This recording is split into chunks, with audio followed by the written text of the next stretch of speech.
Le visage d'Izzadine semble apaisé, pourtant le souvenir d'un accident ne le quitte pas. Il y a quelques années, cet acteur de la société civile participe à la rénovation d'une école. Pendant les travaux, un enfant s'électrocute. Il est accusé d'homicide involontaire.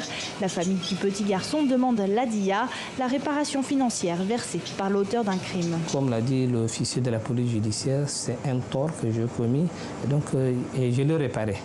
Donc je me sens soulagé.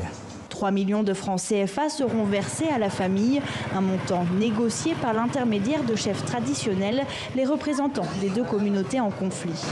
On arrive chez le chef d'Arras.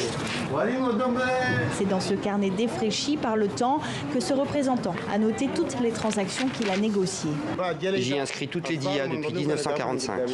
Les montants sont fixés par les textes religieux, 100 chameaux pour le décès d'un homme, moitié moins pour celui d'une femme. Mais certaines communautés sont accusées de gonfler les montants pour faire des bénéfices, impossible selon ce chef traditionnel.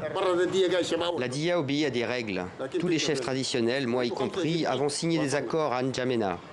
Chaque communauté y a inscrit le montant de sa DIA, car les montants varient d'une communauté à l'autre. Notre rôle est d'apaiser les conflits et d'éviter les vengeances entre familles. Nous respectons nos accords. Au tribunal de N'Djamena, le procureur de la République admet que la DIA apaise certes les tensions, mais qu'elle encourage aussi l'impunité. L'État a l'obligation de sanctionner les auteurs des infractions pour assurer l'ordre public, pour dissuader la population afin que de tels actes ne se commettent plus.